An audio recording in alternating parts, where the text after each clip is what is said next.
All right, good. So first of all, thanks, Nate. Good morning, everyone. My name is Jorge Palma. I'm a principal PM lead for Azure Kubernetes Service. Thank you for everybody for coming here.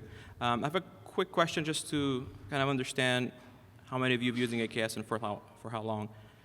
Who here is not using AKS at all at the moment? Hands up. One person. Who here has been using AKS for the last 6 months? Started 6 months ago and earlier. Probably got about a third. Who here has been using AKS for over a year, between a year and 2 years? Another third. Who here has been using AKS as long as me since it started? All right, the rest of the third. Okay, so we got an interesting set of folks here. For those of you that have just started or about to start using AKS, welcome to the family. It's great to have you. We have, as Nate said, a pretty packed day with a lot of topics and deep dives. And we'd like to kind of kick it off, kind of welcoming you and to the essentially illustrious list of customers that we have at this day and age in AKS. And so right now we have quite a number of customers. We have over 96% of the Fortune 500 using AKS for mission-critical applications. We have a long list of customers spanning from startups to large enterprises, from healthcare to manufacturing to throughout all segments out there. And we're pretty proud to have this list. We're pretty proud to have you with us and really happy to show you what's next and how you can use AKS to further enhance your business and to achieve more. As the past few years have come around, we're really focusing on having this scalable, reliable service that allows you to standardize, allows you to innovate, and we've been really focused on how you actually are able to embrace more and more of AKS to actually achieve more, from just using it as a app platform, which a lot of these folks are already doing, to actually removing more of the typical day-to-day burden from you, not just infrastructure management, but also just laborious day-to-day tasks or repetitive things that you have to run with your teams. We just want to make sure that we take as much as possible of that so you can actually focus truly on what matters on your business, on your tasks, on your teams, and on achieving whatever you are trying to accomplish. So with that in mind, especially for those of you that maybe are not with AKS for a long time, this is really a lot of what AKS stands for. It stands for giving you the choice of using the tools you need, of using the languages you need, of getting containers into production without any compromise, of having integrated CI/CD within the Microsoft ecosystem, be it GitHub or Azure DevOps, but also on the great and rich third-party ecosystem that we have, or the open source ecosystem that we have with things like GitLab and the Atlassian stack and much more. We provide you with things like automatic self-healing, with automatic upgrade or scaling, with embedded observability capabilities, and we're going to talk a bit about that today. We provide you with resiliency, and we have a whole session around resiliency and scale later on the day and how to actually build resilient cloud-native applications. We have arguably the largest enterprise set of security controls and policies that you can apply. We have over 94 certifications, pretty much everything that you can imagine and think of out there to actually ensure that you're compliant and certified to run your workloads no matter what their stringent constraints might be, no matter who you're serving. And don't just take my word for it. You can actually ask, ChatGPT for a poem on AKS, and it will pretty much summarize this list word by word. I think it's fairly creative. I challenge you to do some of these tests throughout the day, and probably you're going to get very interesting answers. But at the bottom line, we really want to make sure that you're able to, as I said, focus on what matters to you. And that should be about delivering new products, delivering new versions of your applications, creating new applications, new channels, innovating them. And as of recent, partnering with Forrester, we actually had a total economic impact study that actually shows that 50% of developer productivity increases with AKS. And you can typically, in most on average projects, actually allocate or reallocate 70% of your resources to actually focus on what matters, be building applications or enhancing the existing ones or fixing issues, whatever those might be. It's also shown that, and by the great room that we have today, that we actually have great talent around this technology. Kubernetes is an extremely, extremely popular technology. It's one of the best things, since baked cookies were about. And the AKS community is also pretty vibrant. And we, and together with Forrester and the customer actual interviews that we had, there's a 30% attrition rate decrease for folks using Kubernetes and cloud-native technologies. And it actually takes a lot less time to onboard new developers as before. Before you actually had to, just to actually set up the laptop on your dev machine, it would take ages to actually ensure that everybody had access to the right, libraries and the right prerequisites. It would take humongous time. I'm actually going to show you a little bit of a pretend scenario of a new developer joining a team and how fast they can start being productive, whether they already know Kubernetes or not, because that's a big and real challenge today. Is one of the key things is a lot of people want to get in, but the fact is it's growing, it's being massive, but not everybody knows Kubernetes already. We saw a room pretty split from folks that have been doing it for a long time, folks that have been doing it for a little while, and folks that just started. So this is the reality of the world, and we really want to help with that, and we've been focusing over the last year or so to actually ensure that everything that we do targets simplicity while delivering reliability and production readiness. And finally, of course, for the key piece that goes without saying is the reduction of risk and ensuring that your environments are stable and without outages. Customers tells us that they have a growth of revenue due to how stable the environments are, due to how standardized they are, of 25%, and they have decreased over 65%, over half of the times their applications went down before. They were just gone. So this is really, really, really big power, and we're going to try and show you how to actually accomplish some of these numbers for yourself today.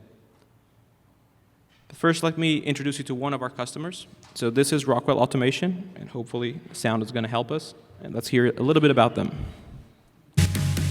Rockwell Automation, we're about a 120-year-old company, 100% focused on industrial automation. We're focused on productivity, sustainability, and just how do we make the world a better place. FactoryTalk Design Studio is a design software package. Our software is what programs systems to run. We worked with Microsoft from the very beginning. It was a very natural partnership to help accelerate the learning, to get us to market faster, and really help evolve and transform our software development environment. With all the services and everything that we wanted to put in play and capitalize on, the Azure was there to satisfy all of these needs. VS Code is really the go-to tool every day for us. Search and editing, everything is so easy to use. So I use it day to day to develop any code. We do Terraform, we do Node, we do Java. We have several VS Code extensions pre-selected for our developers to deploy on Azure and also manage Kubernetes resources. And when you open the Kubernetes plugin, you see all the clusters you are managing. It's very awesome. We use GitHub as our repository for infrastructure as code. And we see the big potential. GitHub can help us to further develop microservice for the future.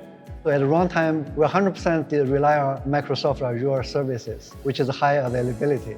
That's what we want. So the whole team can focus on deliver the features in the application. One of the big challenges was to ensure that there was only one way for a customer to access their tenant. The application gateway allowed us to ensure that the only way any sort of external traffic can access our product is through that gateway. The Azure Kubernetes service allowed us to deploy very easily within Azure. It's a matter of a couple button clicks, and I am already able to view the deployment in any of the Azure clusters. We need to find a solution to store non-structured data in a non-SQL database. Cosmos DB with MongoDB API was a clear winner because it's easy to use, easy to set up, and security is guaranteed. Azure offers several layers to keeping our application secure. We've been using Microsoft Defender for Cloud, which allows us to monitor various different aspects of the security and compliance for our product. Azure load testing in Chaos Studios is helping us to prepare our products under development to be ready for production. We are really excited about Azure OpenAI. That will be a great difference for our products. The Design Studio rollout has been very successful. We've seen really great adoption from our customers. We are able to deliver value so much more quickly than we've ever been able to do in the past.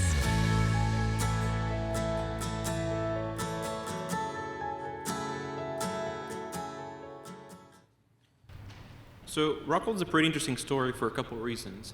Not just their kind of flagship product right now, their design studio that you saw here and you saw mentioned, but also because they took this journey into a pretty interesting set of pieces, from modernizing existing applications to actually building new ones like Design Studio itself. And they did that. You saw a lot of the pieces throughout the video. They did it through putting a lot of it together. It takes a cloud village to actually get an application into production and to get something like that to do the benefits that I mentioned before. AKS delivers you that platform to do it, but you might require clusters in different regions, and you might require some fleet management around them to actually orchestrate both the clusters and the deployments, orchestrate your updates and upgrades across those regions, because you need high availability or because you need to be geolocated close to your customer segments. You can use GitHub, you can use ADO to actually store your code, to actually have your pipelines and deploy to AKS, to build your images to ACR or to any other registry, to leverage some of the Azure AI services, to infuse a lot of the intelligence you saw in the video for those applications, and to get that consistency from cloud edge. Now I want to show you a little bit about, as I promised, a little bit of that story that could be part of a little bit of the Rockwell automation story. They do use a lot of the things that I'm going to show here, as well as maybe you're onboarding a new developer. You're onboarding someone to your team, and you give them access to your code repository, and you give them access to your applications. You get all the access permissions sorted out. But this is someone that maybe doesn't know really a lot about Kubernetes. They spent some time now, as they got in the first week, looking at the application and knowing the code, and that's what they're really good at.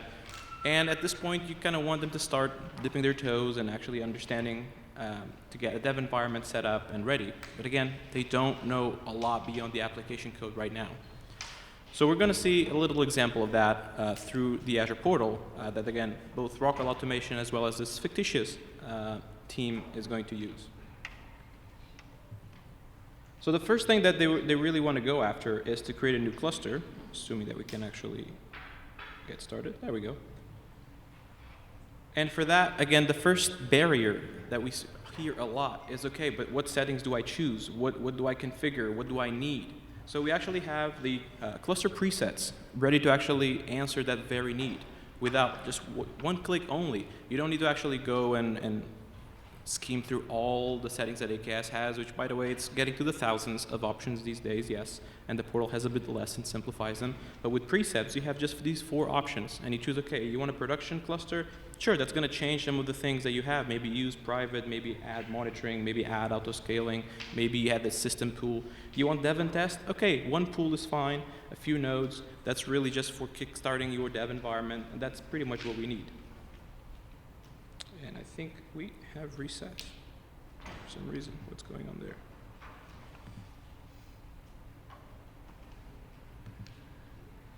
Hello? See if now it actually goes in one go.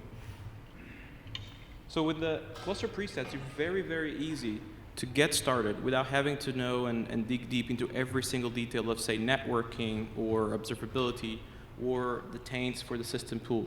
You can select different parameters from, say, production, and that will get you a cluster that is ready to go to battle with you, or you can get something like more production economy, which is still a production-ready cluster, but will make use of things like spot pools, will make use of more efficient SKUs that you can leverage further.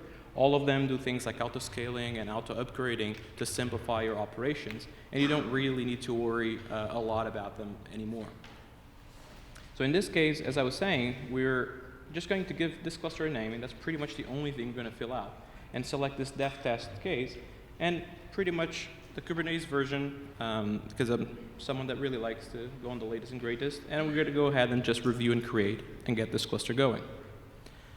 Now again, I'm here trying to impersonate someone that maybe knows just the application, so I didn't know much beyond this point. The cluster is going to get created, and what else am I going to do at this point? I want to deploy my app to this cluster. I just started to read the book that Nick recommended, Up and Running with Kubernetes from Brendan. I still haven't gotten out of the first page. What am I going to do next? So the first thing that you typically will want to go is to get started. Very nice indicative menu in the portal. And from there, I already have an application, as I mentioned. And by the way, the application I'm using is a totally non-containerized application that just so happens to be the app service sample. It has no knowledge of containers. It's a .NET 7 sample. Has nothing to do with containers or Kubernetes. And I'm just going to go ahead and say, OK, let's try this automated deployments thing. Automate, containerize and deploy sounds about what I want. I'm going to give that a name, select my repository. They asked me for a workflow name because it actually is going to create a pipeline for me automatically. And then it automatically detects my application, that it's .NET 7 and in C#. It detects the port that is exposing, and it automatically generates a Docker file for me. As I mentioned, I had no idea about to do any of these things, so this is pretty handy. Now, if I did know, I can go ahead and I can edit, or I can even reuse my own. This flow supports all of these options, both more flexible or more automatic. But again, what about the rest? For those of you that know Kubernetes, there's a lot more, right? And so it actually creates your deployment files for you. It creates your service files for you, everything that you need to actually get your application up and running. So it connects to that container port 5000 that the Docker file mentioned, creates the service and deployment, and you can just go next, next, next, and it will wait. It will not deploy. It will submit a pull request, because it creates a pipeline. And in your pull request, it has all of those files ready to go, including the pipeline itself. So this is the GitHub action and the workflow that was automatically configured by our automated deployments. This, by the way, is powered by an open source tool called Draft that you can use anywhere, not just in the Azure portal. Once you actually merge this pipeline and merge this pull request, the pipeline is going to kick off. It already knows, obviously, the cluster and ACR, because we're doing it from there. So we'll deploy this application. We'll build the image, get the code into the image, into the ACR, and then from there into the cluster. So you'll see the image building right there in the pipeline, and you'll see all the steps that you now expect to go. And then finally, it uses the official Kubernetes deploy GitHub action that we maintain to deploy into the cluster. Once you do that, you'll actually see the pipeline in your portal, and you'll see all the revisions and everything that you're doing in that pipeline. So in this case, it's just the first revision, and we can just jump into it and see, OK, our hello world, which again, it's a .NET app that had no idea about containers, or that would be its life, is deployed and running. And you'll see the IP right there for our application and hello world from .NET 7, a 0 to 100 deployment. But this is not enough. This is not enough because this is just an IP, and this developer knows better. So he just right-clicks, and it goes on to exposing this and create an ingress. And the same story. This developer might not know a lot about what he wants. He just knows that he wants to expose this application securely. So it's just going to say, I want an ingress. My team gave me a certificate. I have all my permissions set up, so I know where our key vault is. I'm just going to pass our key vault, and I'm going to use this secret. Oh, yeah, DNS. My team uses Azure DNS. It could use something else. So you can actually just use Azure DNS, pass on your custom DNS name with your custom certificate, and this will create secrets, it will create ingresses, everything for you automatically. And once again, add it to your repository, to your manifest files, and kick off another PR that you can go ahead and merge. And once that's done, there you go. You actually have your DNS right there, and you have your application secure. So from really, really zero to getting a new developer on, to giving them access to the code, giving them some time to digest that, giving them all the accesses, someone that had potentially zero knowledge of AKS and Kubernetes could be very productive really, really quickly. And this is really what I'm talking about how we're trying to bridge this power of Kubernetes and democratize it to everybody, while trying to still give you all the flexibility that Kubernetes gives you. I'm assuming this developer is now going to go and learn about a bunch of cool stuff and eventually continue to their journey throughout Kubernetes. They're going to pass page 1 from Brendan's book and go on to have a grade, but they can always use this. If you have multiple microservices, you can go ahead and deploy multiple using this. You can, if you have a dev test pipeline, you can use this. You create your dev pipeline, your test pipeline, even your production pipeline could be done with this. Different branches, whatever is your development model, you can leverage here. This is not the only reason that those companies like Rockwell and all the ones that you said before, including my trusty coffee producer, actually use AKS for.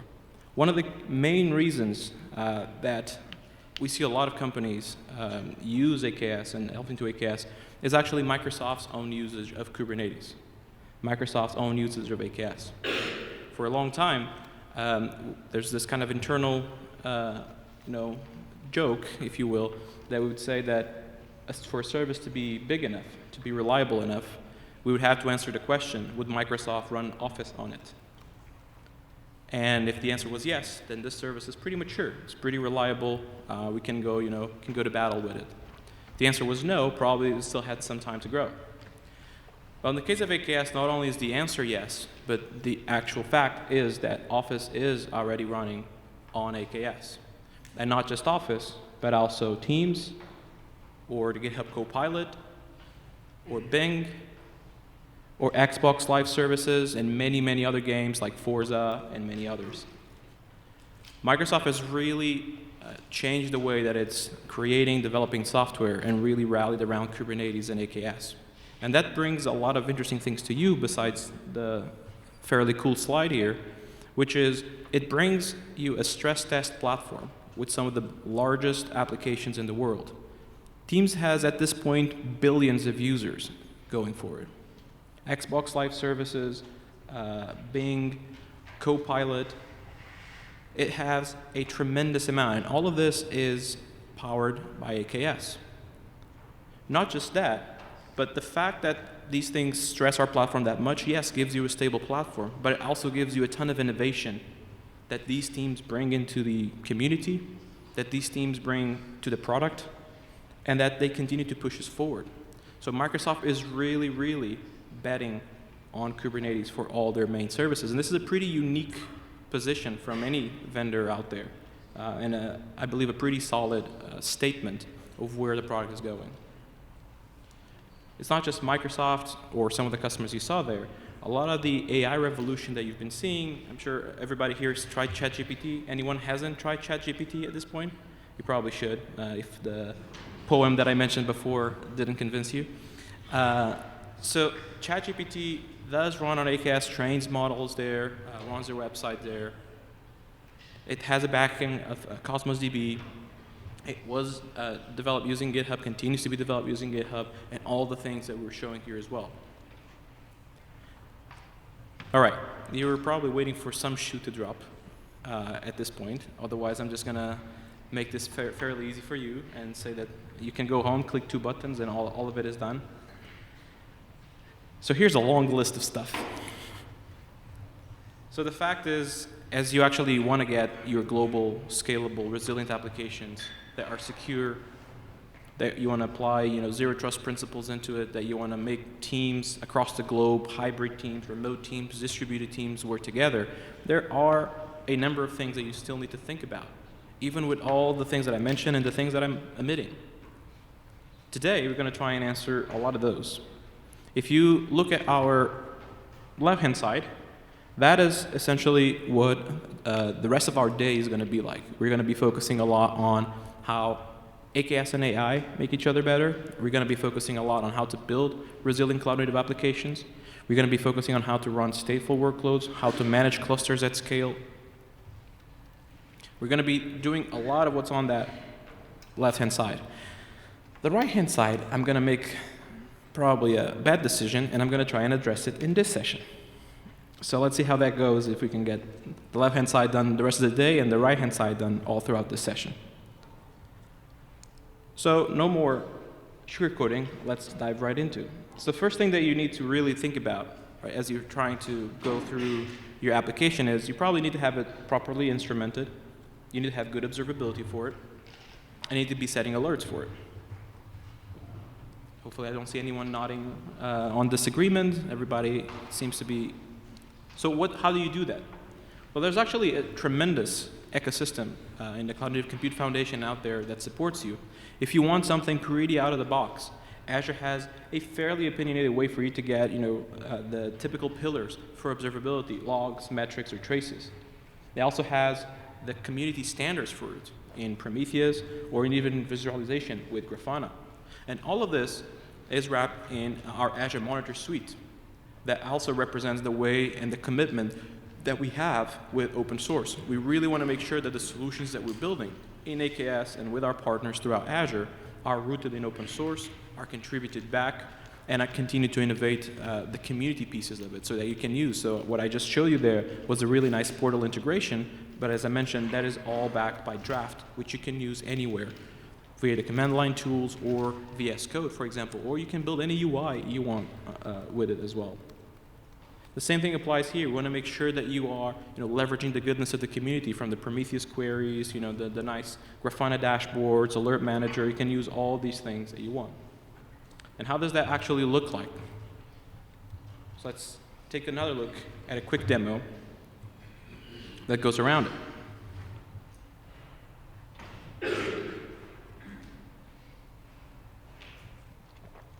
So once again, and I think you're going to be seeing a lot of clusters being created today, but we're going to go ahead and create another cluster for us, and you'll see that actually most of our presets will come with Log Analytics, the Azure Monitor, and the Grafana workspace already pre-selected to be created. So this goes right alongside to your cluster, and as I mentioned, it's one of the steps that we're doing to make your out-of-the-box experience easier. Once you get all of this done, now instead of maybe going straight into deployment, you can actually start to navigate a lot of the insights about your cluster. So you can see a lot of immediately the node CPU utilization right there, the memory. You have a lot of things right out of the box in this page. Or you can also use a lot of the things that I mentioned before, and you can actually jump into the Grafana dashboard, for example. So first you can check a lot of the things that the Azure Monitor and the Azure Portal give you by default. And if you want, you can go ahead and jump in to your Grafana dashboard that has a bunch of pre-configured Grafana dashboards already loaded in. You can see a lot of them already completely pre-configured. I am not as knowledgeable as to be building these dashboards. I really just consume what the monitor team gives me. They really know what they're doing. And so this is pretty much what I typically use on my day-to-day. And I'm going to show you a bit more about it, but you get all the dashboards on, pod utilization, on node utilization. You can create your own dashboards pretty quickly. You can use extensions. You can navigate to your application. You can see, I literally just deployed this, so there's not a lot of data there. But this is where your application data would be showing up. And you can go back and forth as much as you want. So you can use the capabilities from Azure Monitor. You can do things like streaming live logs. You can get all the goodness there. And you can also check everything that Grafana gives you. I really think we got another issue there. Now, what about troubleshooting and repair? As I mentioned, I'm not good enough to do a lot of the queries and even knowing a lot of the commands. So I really appreciate when I can just go to the portal and actually check a number of things that I might be trying to find out. So one example of that is actually how you can actually, I'm not sure if you knew about this, but you can actually navigate into all Kubernetes events in the portal and use UI to actually filter through them. So you see already through there a bunch of warnings and things that you might want to actually look into if they start to get a bit concerning. Most of those are typical lifecycle events, but you can actually use that. You can create alerts on it. You can filter, search. Obviously, events, if you're not storing them into something like Log Analytics, they're temporary, as you might know. Kubernetes emits them, and if they're not being stored anywhere, they're eventually going to go away.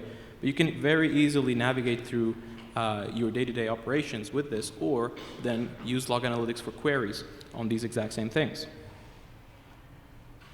Moreover, and you can actually now see auto-scaling events. This has been a long request from a lot of our users where, okay, you're doing a lot of magic things. Sometimes we might want to actually see what decisions you're making and why you're making some of those decisions. Cluster autoscaler was a key one.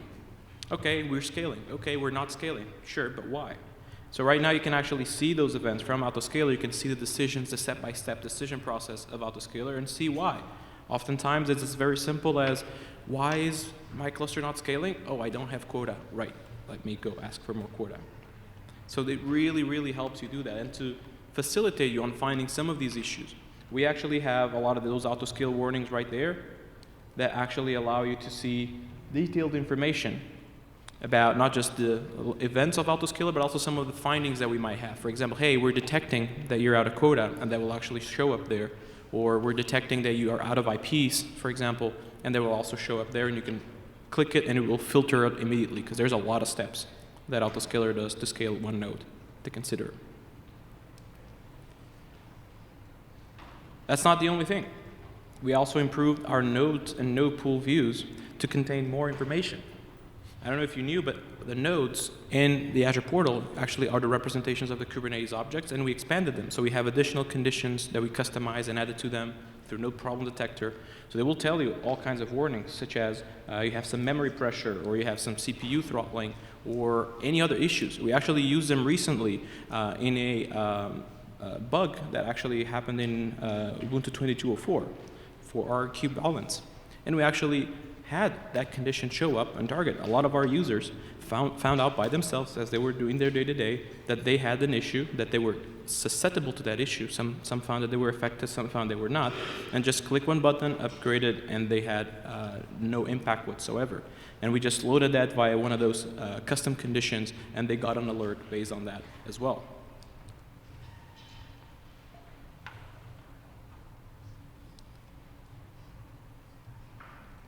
As you actually, and this is some of those conditions that I talked to you about, so you'll see a lot of the key ones and basically the loaded, automatically loaded ones from Node Problem Detector, and then we also add a few more. And at the very top, you actually see a bit of small letters there, but you actually see a lot of the warnings that we show, and you actually can click that, and you can go to our diagnose and solve and into our documentation to see what warning is that triggering and what steps can you do to fix it.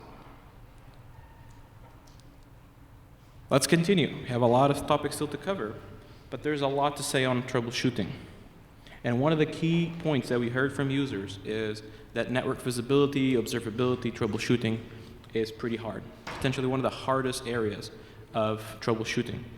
And so a few months ago, we actually previewed the network observability add-on that you can use in conjunction with Azure Monitor, or you can just enable it and use it in conjunction with your monitoring systems. So you can use the first flow or the second flow. On the first flow, you're using it exactly as I did before, in a cluster that is preloaded with Prometheus and Grafana. And as you pop up that Grafana dashboard that I mentioned just before, you actually get a number of additional dashboards for networking specific troubleshooting and observability. Or you can actually use it with your own. In this case, I'm using self-hosted Prometheus and Grafana as an example, but it could be any monitoring solution that supports scraping Prometheus metrics, which hopefully it's all of them these days. And that actually enables you to load in custom dashboards that we also provide in a repository and open source. And you can just see the exact same data. Obviously, in one case, it's out of the box. We're trying to do as much as possible. In the other, you might have a couple more steps, but the solution is fully available to everybody.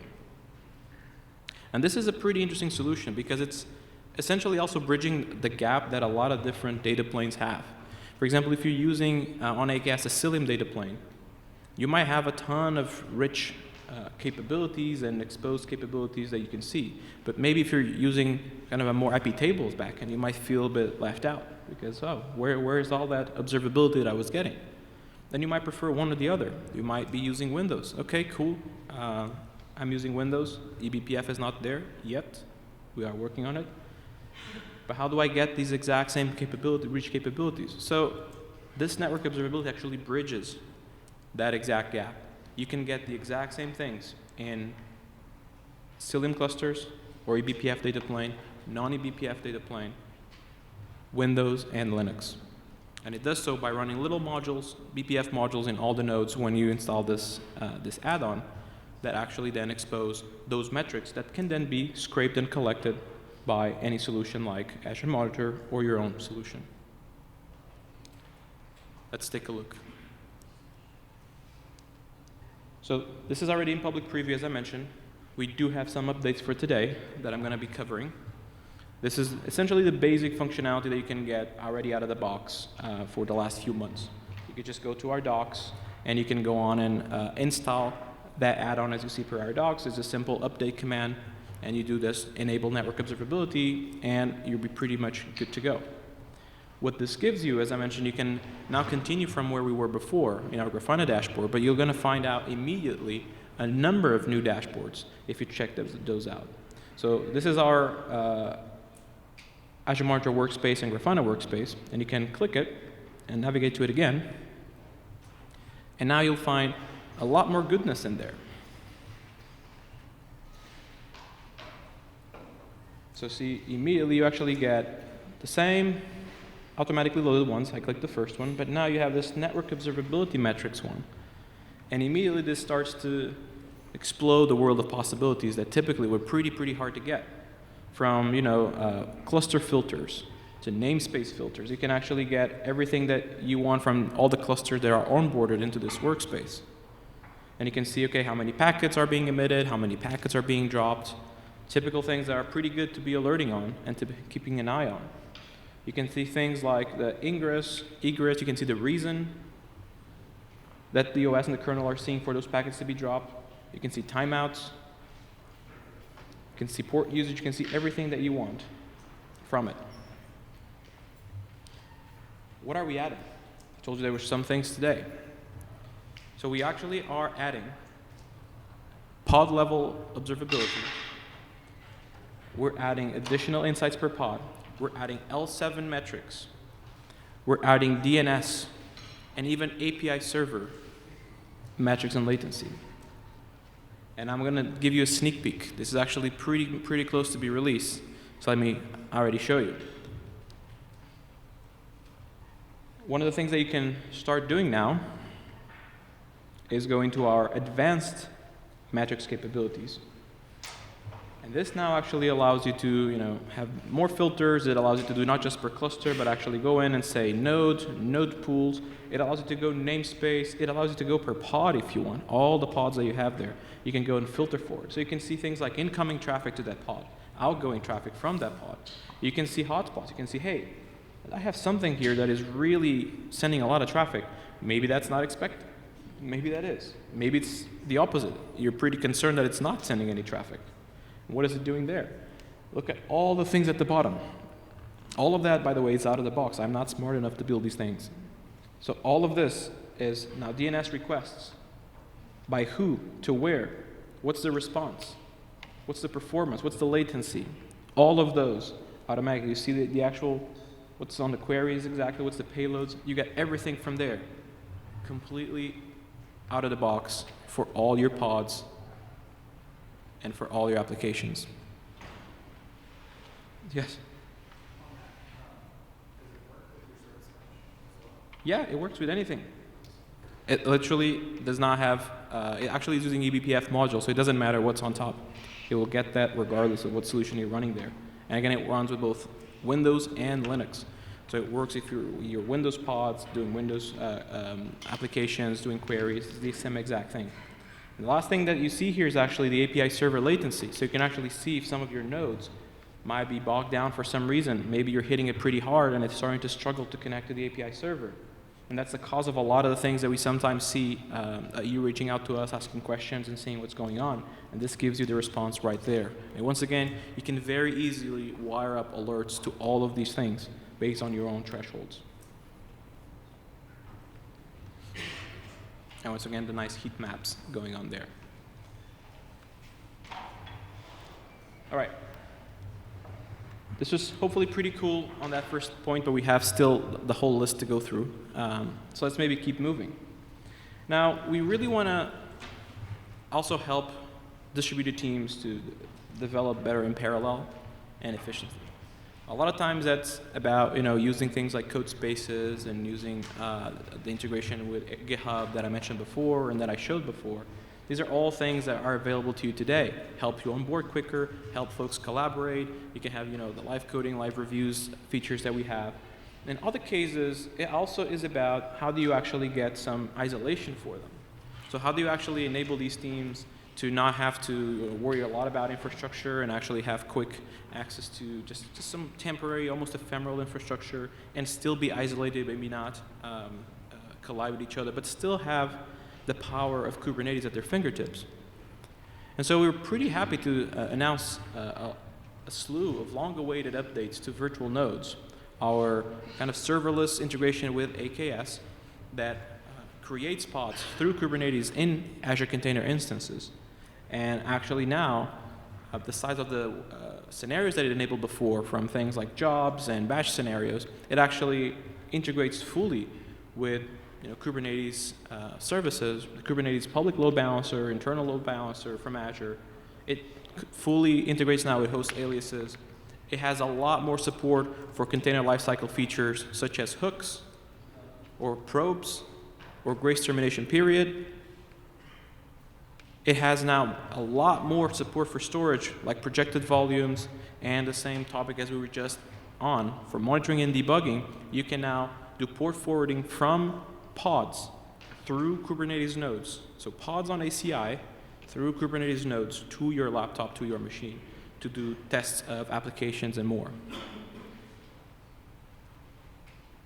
You can also do a copy, and you can actually do ephemeral debug containers right next to your pods. So this is a pretty great feature that was launched, I think, on 23, somewhere around that in alpha. And it's super, super helpful because you can literally attach a ephemeral container that helps you debug your pod right next to it.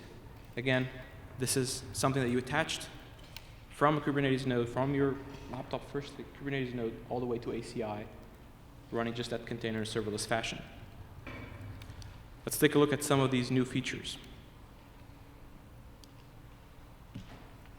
So here you see, actually, I only have 2 nodes, and I have my virtual node, that virtual node powered by the Virtual Kubelet project that actually connects to ACI. And here you actually see something as simple as just a load balancer actually load balancing to an ACI container group. And right now, we're sending no less than 10,000 requests to this poor pod running on ACI. So it starts to struggle, like a lot. Like that throughput and everything, it just starts to really struggle. So let's maybe give it some help, and let's go ahead and actually add a lot of friends to it. And you can see that they start to get, the probes start to kick off. We see the logs, they're starting. They were really quick. And you can actually execute into them now and see probes. This is actually very, very novel. You can now customize your probes, your liveness, your readiness probes. You can make it the default ones, the customized ones. You can execute into it, check for folders, debug. And you can now go ahead and do port forwarding, as I mentioned.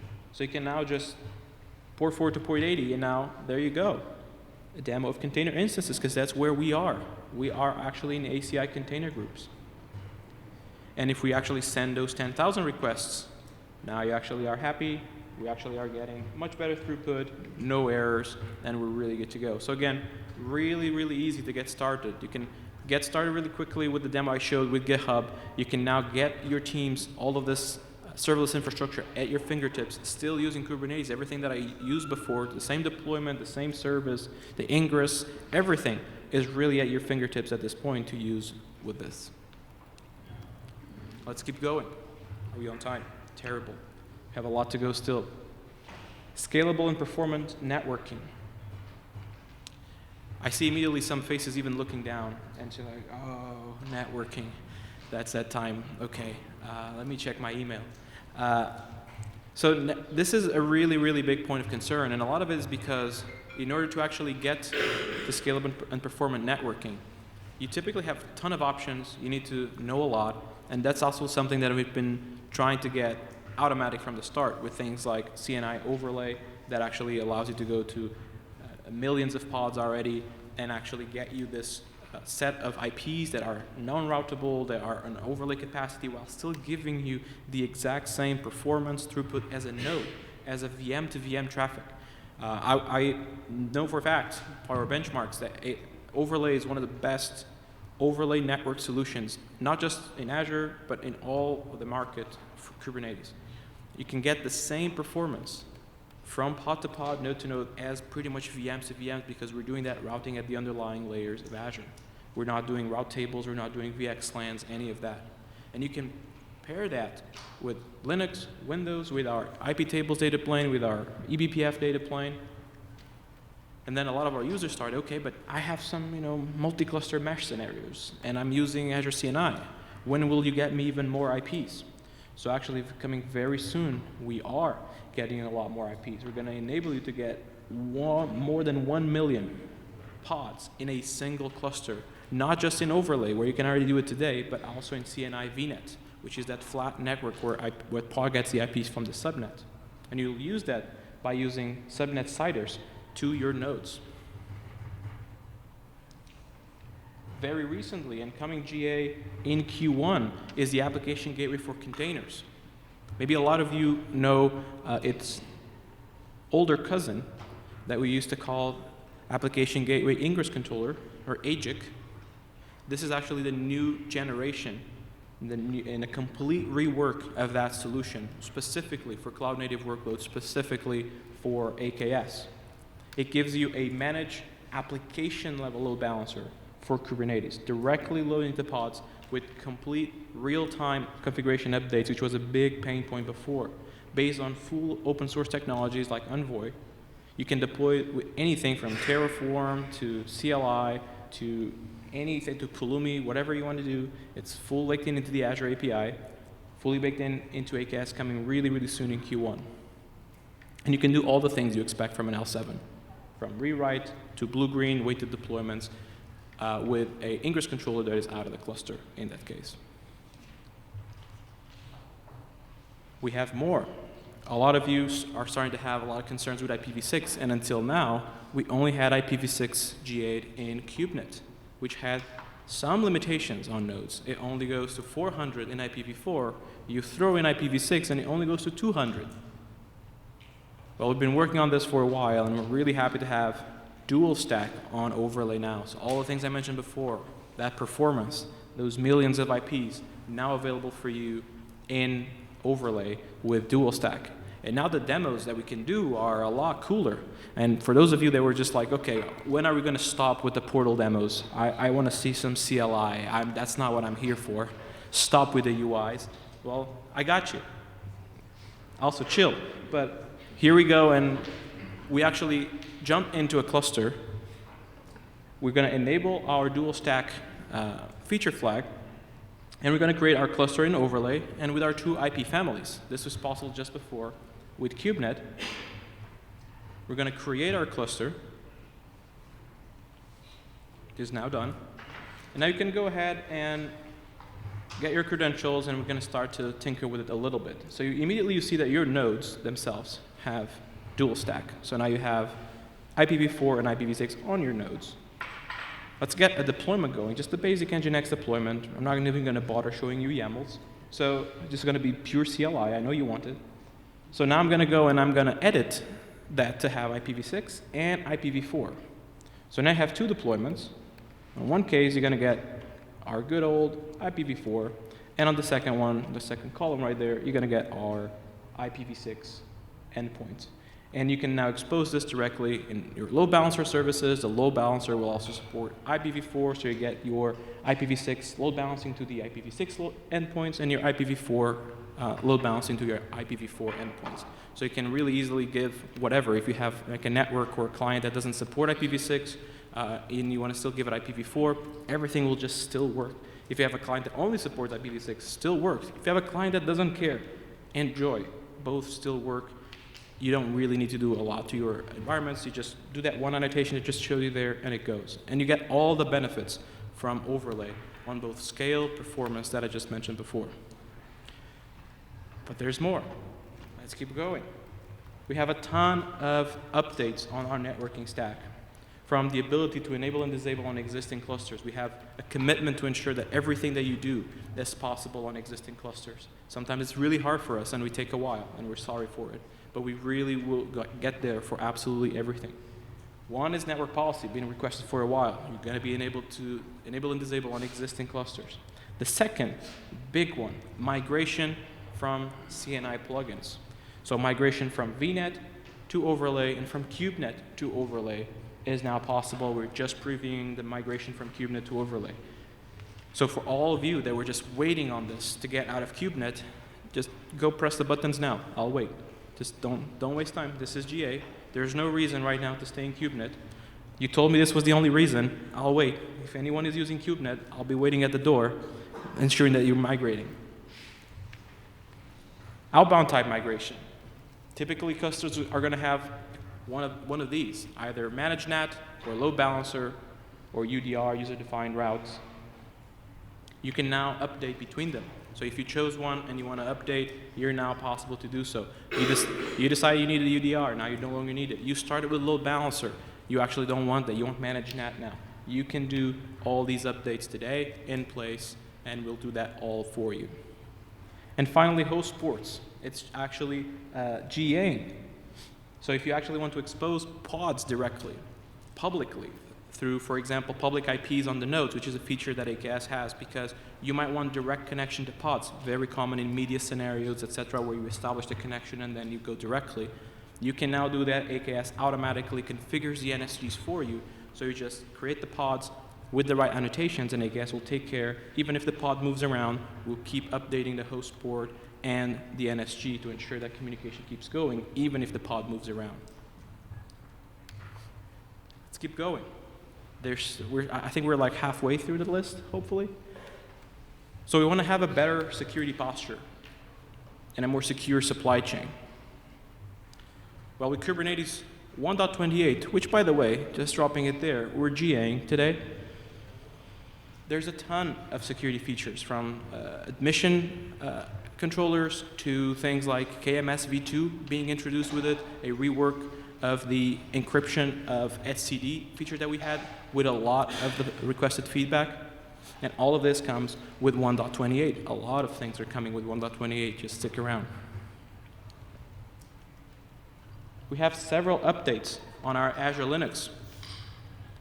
Our Azure grown, Microsoft created distro that is obviously Linux based, that we have the supply chain control from end to end. So if you have concerns on supply chain, and I know a lot of you have, for both your software, the third-party software you use, all the way down to your dependencies, this is a really important thing for you and for a lot of our users, that Microsoft is guaranteeing with Azure Linux full support end-to-end directly and with full guarantees of the supply chain.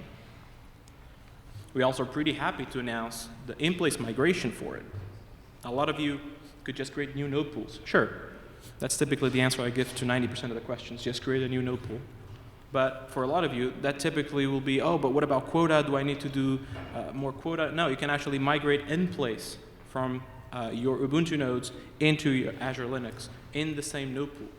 You just update your OS type, and off you go. We'll do a rolling update of those distros. Let's continue. Supply chain. What about my containers? What about my images?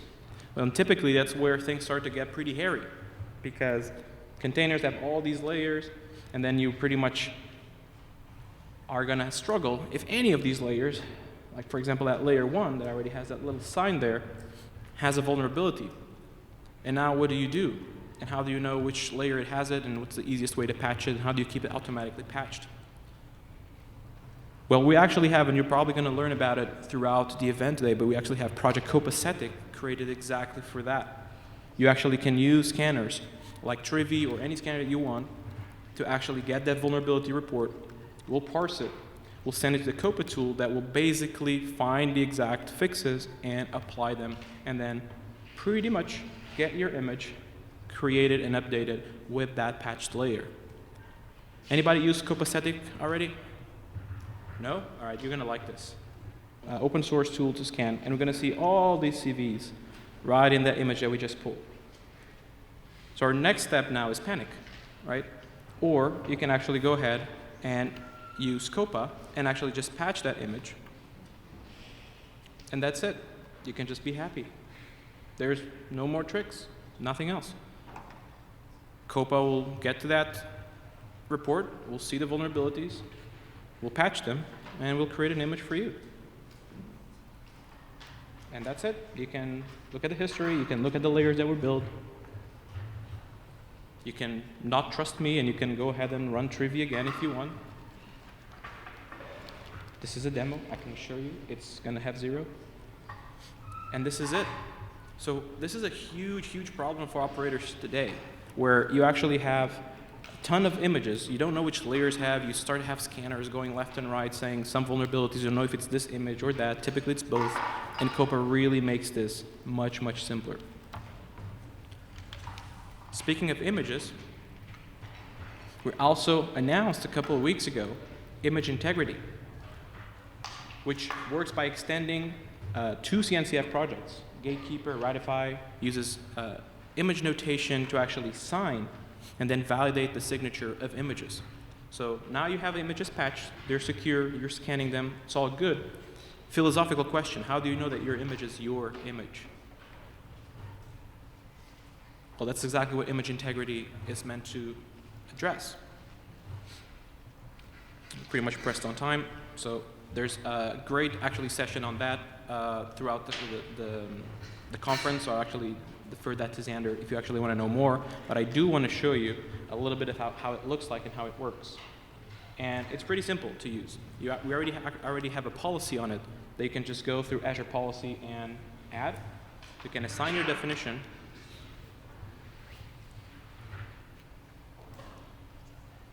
And there you go, use image integrity to ensure trusted images only. From that point onward, you can go ahead and apply this to your whole subscription if you want. So it applies to all your clusters. We do our next dance. And now an interesting thing that I will mention is right now, this policy is only on audit.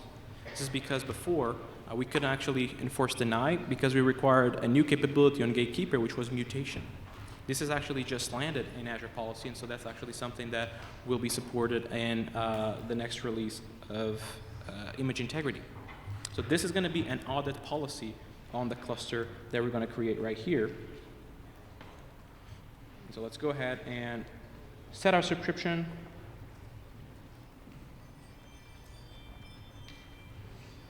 We'll get our cluster, and what I'm going to do now is I'm going to deploy two images, one signed and one not signed. Firstly, I'm actually going to sign one. So first do the two registrations, flags for both features there.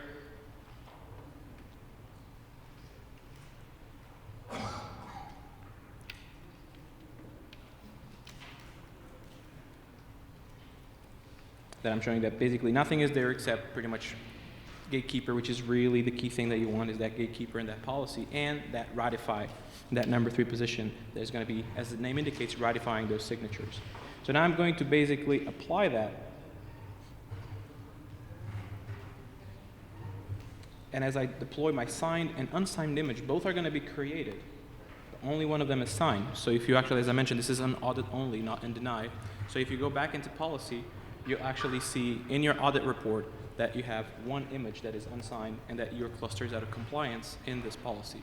From a couple weeks from now, you're actually going to be able to even deny on this specifically as well. So if you're deploying an unsigned image that can be verified, this is actually going to block your deployment altogether.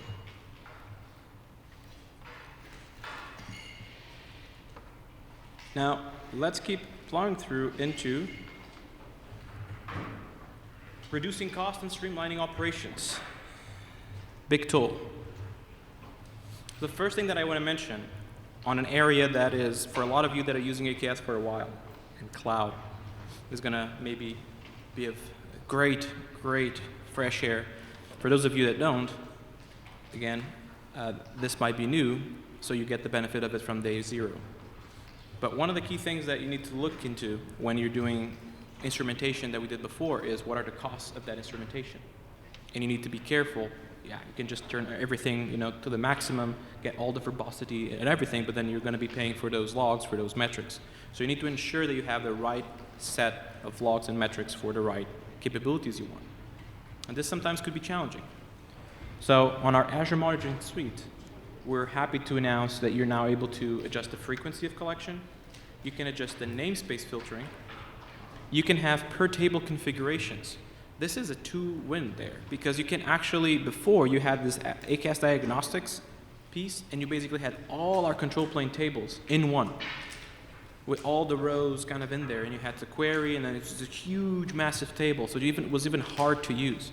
So right now, you can actually have, the cluster autoscaler table, the API server table, the scheduler table, and you can just use them directly from that table, and you can write your own Kusto query from there. And if you don't know how to write Kusto queries, like me, you can ask our Copilot assistants, and they will help you. They're pretty great at that. And for the kicker, this actually allows us to have basic logs, which, despite the name being basic, they're actually amazing. Because especially for diagnostic logs, for things that are meant for sporadic troubleshooting use cases like the control plane logs or the audit logs as well, you actually don't need all the capabilities from the analytics that Azure Monitor gives you.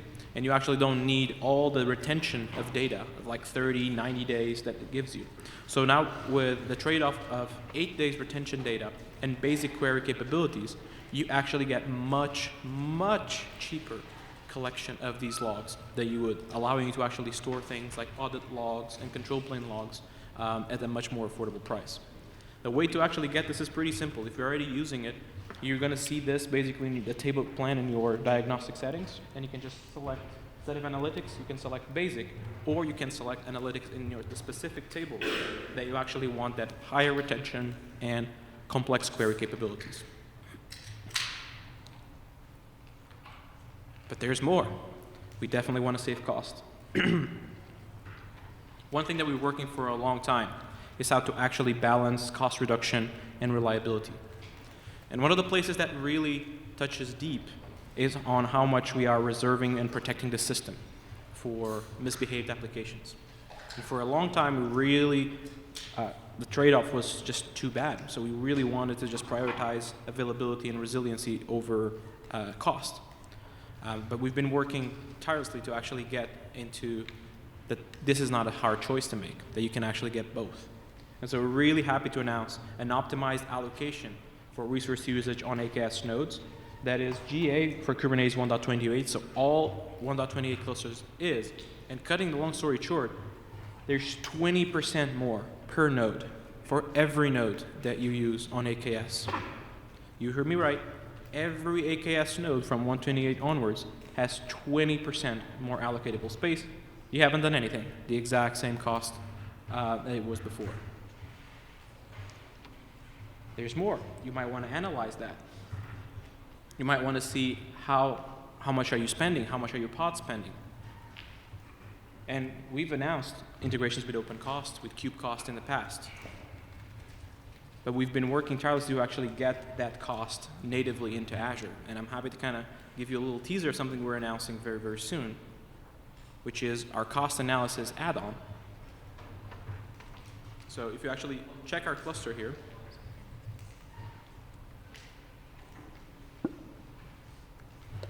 you're going to notice that there's this little add-on under our metrics profile called cost analysis that is disabled. So we're just going to go ahead and, to the point I made before, we want everything to be updatable. We're going to go ahead and update our cluster and enable this add-on.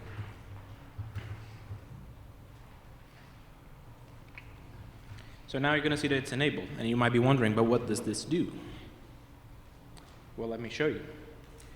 So one of the key asks that we had is that you actually were able to see everything on your AKS cluster in the Azure pretty good portal that we had for cost management and observability. So we're really happy to show you how that actually looks like. So you can navigate into cost management, you can look at your clusters and immediately see the total cost. Okay, so far so good, that was there before. What's new? So you can actually go into, let's say, a specific month and start to filter down, see all the different dates that you might want. But now, if you, let's say, cluster 1, for example, you can actually drill down, and you can actually see the cost per namespace, in this case, the default namespace, the cost for kube system, the cost for specific system charges, different pods, different applications, like in this case, Azure Vote, and how much they cost, and how much they're costing per pillar for compute, for networking, for storage. This is actually going to be for most versions that we have GA, but this is about to be released soon. It's not available yet, but check back with Casey next week, and I think she'll be able to hook you up. You can also drill down into each specific pillar, as I mentioned, and actually see, okay, how much are my node pools costing? how much are my specific services and networking side costing, and actually drill down into the different Kubernetes assets that your cluster might actually have. And actually, as a final point, you can actually go into each cluster and see a summary. So this is basically how it looks like. You can get Kubernetes assets, Kubernetes namespace, and all the different pillars of cost under it. You can get your namespace view and your assets view to give you your total cost, and so now you can cross-charge your teams much more easily. You can see exactly the cost of each one of your applications very, very granularly. I hope this is leaving you pretty happy. This is already a pretty packed session, so maybe I'll wrap it up and give it a little bit to Mr. Turing is artificial intelligence research and development startup. Our mission is to revolutionize workplace knowledge management by empowering business with an AI-powered platform that we call Alan. Azure AI Services powers the intelligence behind Alan. Azure plays a critical role in enabling Alan's speed, efficiency, and ability to process complex datasets. Direct your question to Alan, and he will find what you are looking for within seconds. Alan can process all information that you have inside in your company. Alan goes beyond the limitation of a basic keyword search. We leverage deep machine learning to uncover smart search results based on context, relationship, and the meaning. We chose Azure Kubernetes Services to scale rapidly, reduce time to market for new features, and ensure stability, security, and compliance for our customers. These services really help us to focus on building new features while Azure takes care of the underlying infrastructure. It offers seamless integration with other Azure services, making it easy for us to incorporate Azure Functions and other Azure AI services into our application. We use Azure Functions for parallel processing, enabling us to read and analyze a large number of customers' documents efficiently. This architecture allows us to scale our processing capabilities dynamically and achieve fault tolerance with minimal effort. These services really are a competitive edge. We are very excited about the partnership we have with Microsoft. We see Alan much further ahead than he is today. Faster, smarter, and this will only be possible through the partnership we have with Microsoft.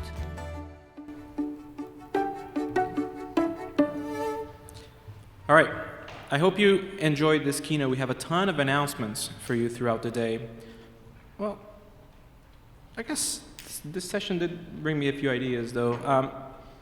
The AI use case of Mr. Turing does kind of pop something in my mind. So one of the things that we've been also working on is artifact streaming, which is the ability for you to get images in your clusters much, much faster. And we're really, really happy to finally announce this in public preview for all of you.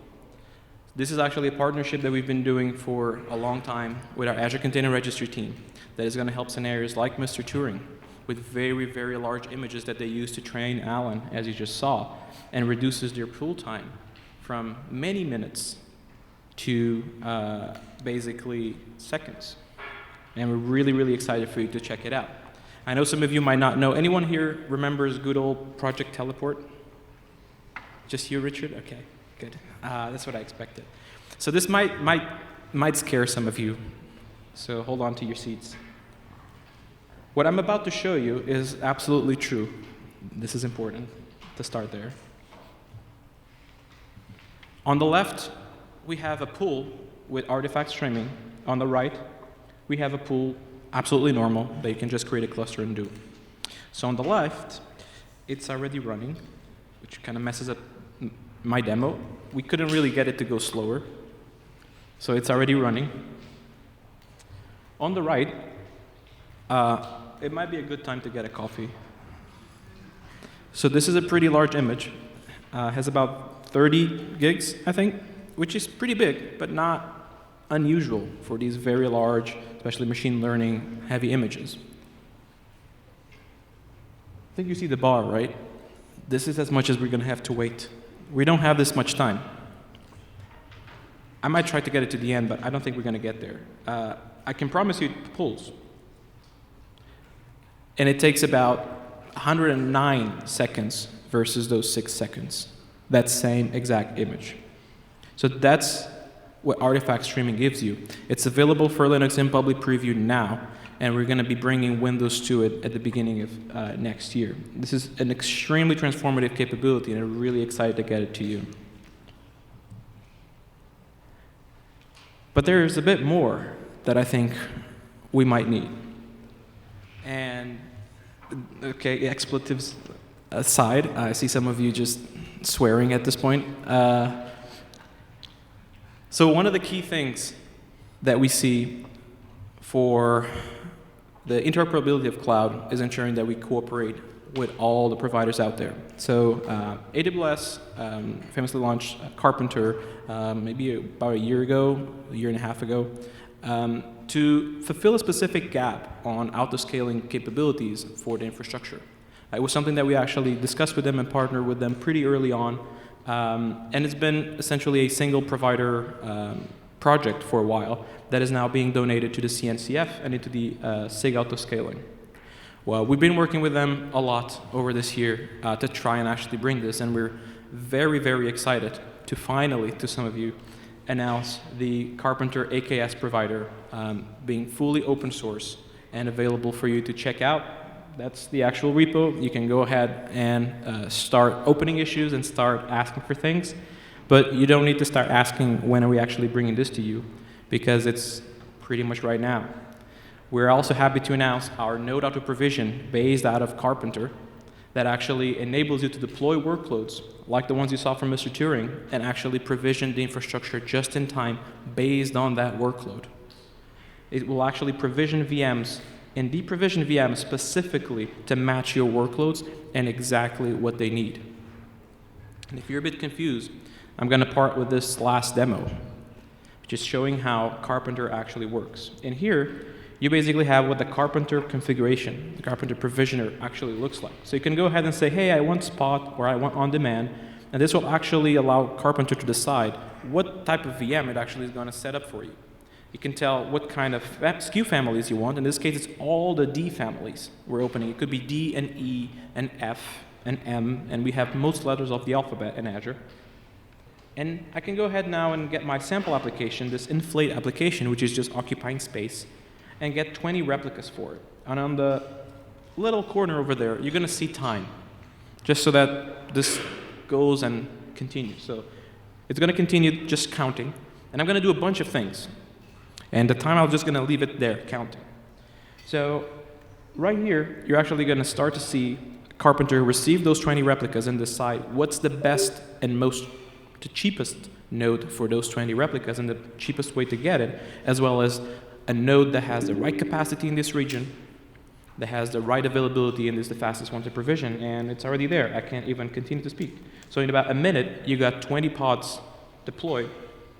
What the heck happened? Interesting. All right. This was my last demo anyway, but in about 1 minute, you got 20 pods done. And if you actually think this is like the Oscars, that they just kicked me out because I'm over time.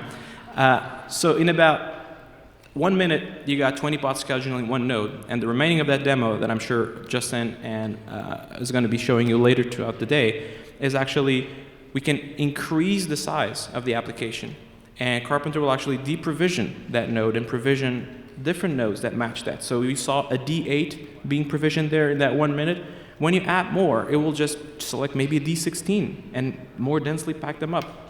If you remove some, it might select a D4. Again, you could have multiple families. So you might have a D4 and an E16 instead, because it's just better for capacity and price.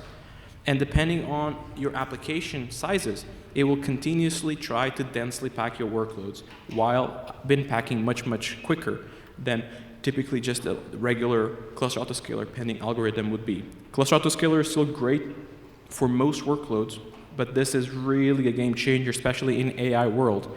And when you put these two together, I think you can see why Mr. Turing was so happy on actually running their inferencing and their model training in AKS.